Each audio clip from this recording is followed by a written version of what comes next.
दुनिया से बाजी जीतकर हम मशहूर हो गए। इतना मुस्कुराए कि सब दुख दूर हो गए। हम कांच के थे, दुनिया ने हमको फेंक दिया। महावीर की शरण में आए तो कोहिनूर हो गए। जी हाँ साथियों, जैसा कि आप जानते हैं आज महावीर जयंती है और महावीर जयंती के इस शुभ अवसर पर मैं आप सभी को हार्दिक शुभकामनाएं और बधाई देता हूं। जैसा कि आप जानते हैं महावीर स्वामी जैन धर्म के 24वें तीर्थंकर थे। आज मैं आपके लिए एक विशेष कहानी लेकर आया हूं, लेकिन उस कहानी को सुनने से पहले हम एक बार भगवान महावीर का थोड़ा सा इतिहास जान लेते हैं। जैन धर्म के संस्थापक यानी प्रथम तीर्थंकर ऋषभ देव थे, जिन्हें आदिनाथ या वृषभनाथ नाम से भी जाना जाता है। जैन धर्म के 22वें तीर्थंकर अरिष्ट नेमि थे। प्रथम तीर्थंकर ऋषभ देव और अरिष्ट नेमि का जिक्र ऋग्वेद में मिलता है। इसी क्रम में 23वें तीर्थंकर पार्श्वनाथ थे, जिन्होंने 4 मुख्य शिक्षाएं दी: सत्य, अहिंसा, अस्तेय, अपरिग्रह। महावीर स्वामी ने इसमें ब्रह्मचर्य और जोड़ा और ये जैन धर्म के 5 महाव्रत कहलाने लगे। महावीर स्वामी का जन्म 540 ईसा पूर्व वैशाली के कुंड ग्राम में हुआ। इनके बचपन का नाम वर्धमान था। इनका जन्म ज्ञात्रिक कुल के कश्यप गोत्र में हुआ। इनके पिता का नाम सिद्धार्थ था, जो कुंड ग्राम के राजा थे। इनकी माता का नाम त्रिशाला था। इनकी पत्नी का नाम यशोदा और महावीर स्वामी के एक पुत्री थी जिसका नाम था प्रियदर्शनी। 28 वर्ष की आयु में इनके माता पिता की मृत्यु हो चुकी थी।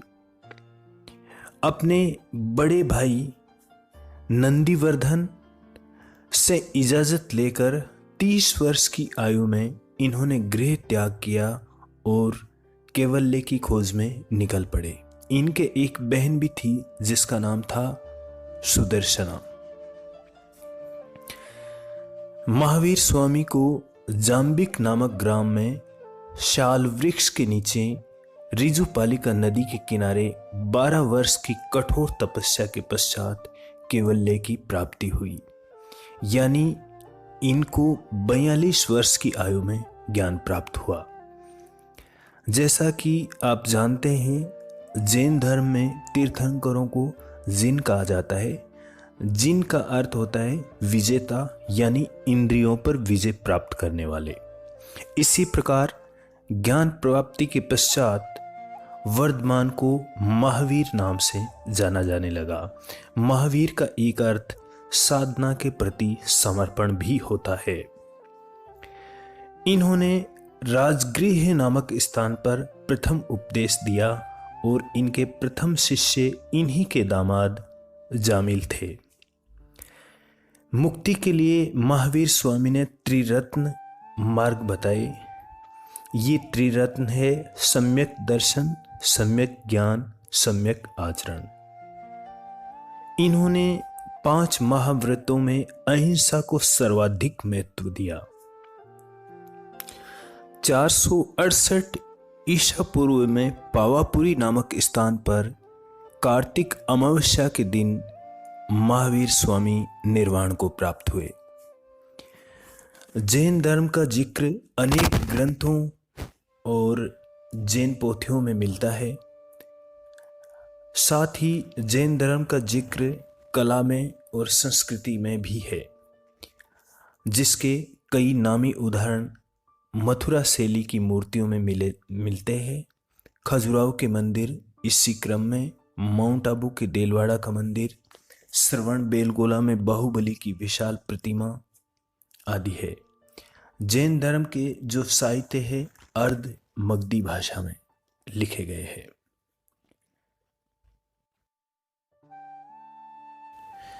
जैन साहित्य को अंग, उपांग, प्रकीर्ण, छेद सूत्र, मूल सूत्र आदि भागों में विभाजित किया जाता है। जैन साहित्य आगम नाम से भी जाना जाता है। महावीर स्वामी और अन्य जैन मुनियों का जीवन चरित्र भगवती सूत्र में उपलब्ध है। कल्प सूत्र जैन धर्म का प्रारंभिक इतिहास है, जो भद्रबाहु की रचना है। मोक्ष प्राप्ति के लिए जैन धर्म में सबसे कठिन और मुश्किल विधि का उल्लेख है, जो संलेखन नाम से जाना जाता है। इसमें भूखा रहकर प्राण त्यागने की विधि बताई गई है।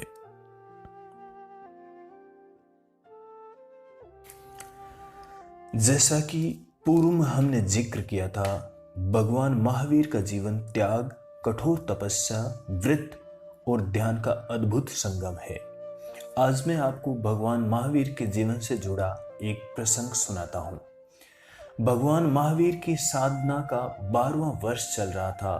प्रभु ने अपने ज्ञान से देखा और जाना कि मेरे कर्मों का विशाल पर्वत अब भी विद्यमान है और समय कम है। ऐसा जानकर प्रभु महावीर ने अपनी जिंदगी का सबसे कठोर अभिग्रह किया, यानी व्रत लिया। प्रभु महावीर ने असंभव शर्तों के साथ अभिग्रह ग्रहण किया। प्रभु महावीर ने प्रतिज्ञा की, मैं उस स्त्री से भोजन भिक्षा स्वरूप लूंगा जिसका सिर मुंडा हुआ हो, पांव में बेड़ियां हो, 3 दिन से भूखी हो, दाता का एक पैर दहली के बाहर हो और एक पैर अंदर हो, भिक्षा देने के लिए उड़द की बाकुले हो, भिक्षा का समय बीत जाने पर द्वार के बीच खड़ी हो, दासी हो, राजकुमारी भी हो, आंखों में आंसू के साथ चेहरे पर मुस्कान भी हो। यदि ऐसा संयोग होगा तो ही मैं आहार ग्रहण करूंगा, अन्यथा बिना भिक्षा लिए ही वापस लौट जाऊंगा। प्रतिज्ञा लेने के उपरांत भगवान महावीर रोज भिक्षा के लिए निकलते, परंतु ऐसा योग मिलना भी तो असंभव था। लोगों में कौतूहल मच गया। प्रभु रोज भिक्षा के लिए जाते हैं, लेकिन खाली हाथ ही वापस लौट आते हैं। ऐसा करते हुए प्रभु को 4 माह बीत गए। प्रभु ने इन 4 महीनों में अन्न का एक दाना तक नहीं खाया।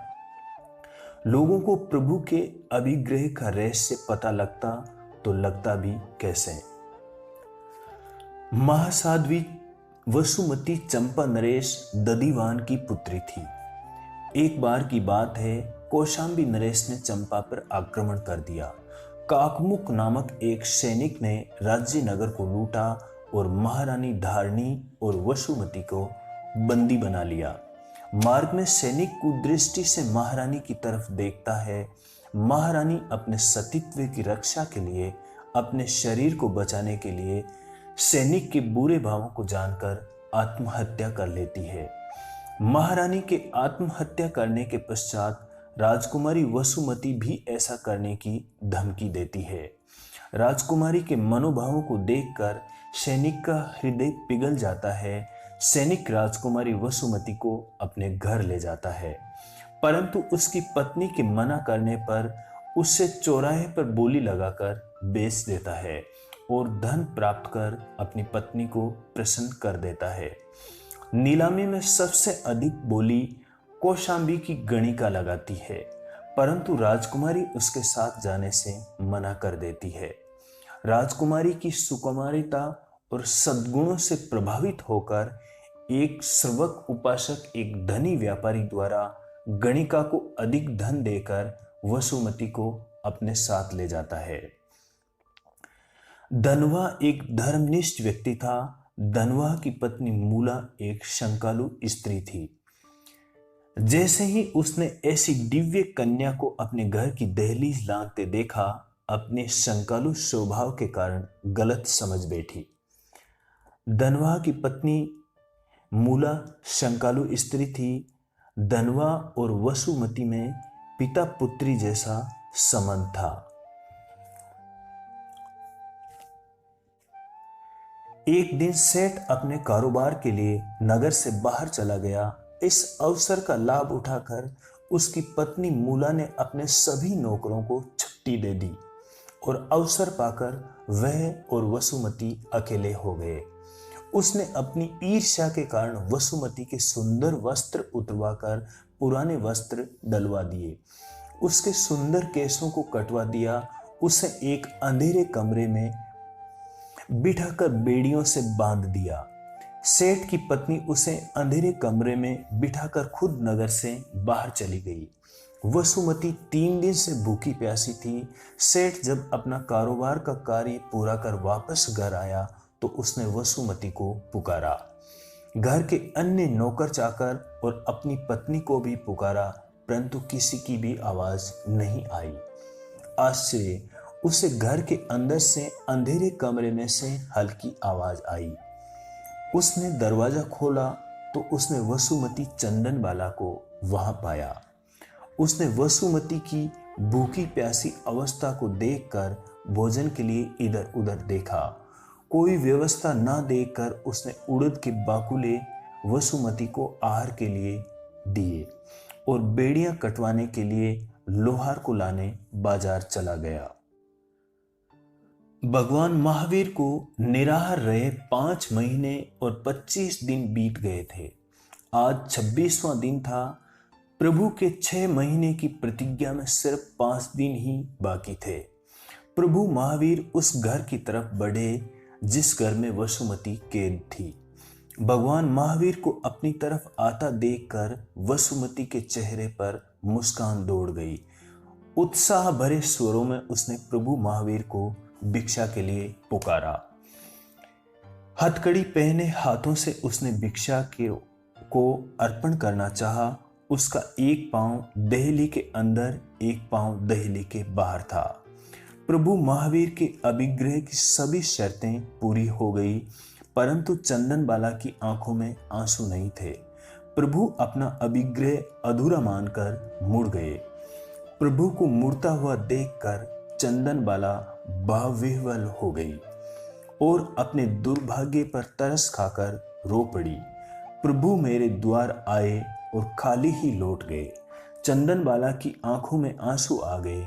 प्रभु महावीर ने मुड़कर देखा और दान के लिए हाथ आगे बढ़ा दिया। चंदनबाला की आंखों में आंसू थे, चेहरे पर प्रसन्नता का भाव था। चंदनबाला ने प्रभु महावीर को भिक्षा दी और स्वर्ग से देवताओं ने अहो दानम का नाद किया।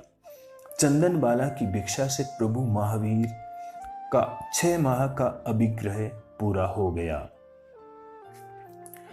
वसुमती, जिसे सेठ ने चंदनबाला नाम दिया था, भगवान महावीर के 36,000 साध्वी संघ की प्रमुख बनी।